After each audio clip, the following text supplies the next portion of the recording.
Simple complex কম্পাউন্ডের এই একটিমাত্র rules দিয়ে তুমি হাজার হাজার বাক্য তৈরি করতে পারবে। এই একটিমাত্র রুলস যদি শিখো তাহলে 1 মার্ক তোমার শিওর কমন, এখান থেকে 100% কমন আসবে।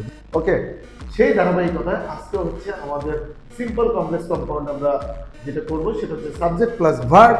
যখন সিম্পলে সাবজেক্ট প্লাস ভার্ব থাকে, সিম্পল সাবজেক্ট প্লাস ভার্ব, কোনো ক্লু নাই, কোনো রুলস নাই, এরকম ক্ষেত্রে আমরা কমপ্লেক্স করব ইট ইজ অথবা ইট ওয়াজ দিয়ে, অথবা আমরা করতে পারি দেয়ার ইজ অথবা দেয়ার ওয়াজ দিয়ে, অথবা আমরা করতে পারি উই নো।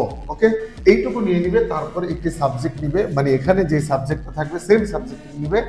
এরপরে এই সাবজেক্ট যদি ব্যক্তি হয় তাহলে তুমি হু নিবে।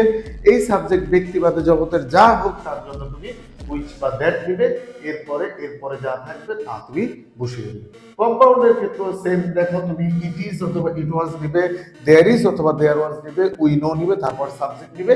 এরপরে এই হু হুইচ দ্যাট এর জায়গায় তুমি এন্ড যুক্ত করে দিয়ে বাকি যা আছে তা তুমি রেখে দিবে। এক্সাম্পল দেখো, সিম্পলে আমরা রেখেছি আই এম এ স্টুডেন্ট। সিম্পলে আমরা রেখেছি আই এম এ স্টুডেন্ট, একদম সিম্পল একটি লাইন। এরকম লাইন থেকে কমপ্লেক্স করতে বললে আমরা কিভাবে করব? যেমন it is I who M a student, হাজার হাজার বাক্য হয়ে যাবে। তুমি যে সমস্ত সিম্পল কমপ্লেক্স কম্পাউন্ড পারো না, শুধু তুমি ইট ইজ লাগায় দিবা, হয়ে যাবে অ্যান্সার। ওকে, কম্পাউন্ডে দেখো কি হচ্ছে, it is I and I am a student.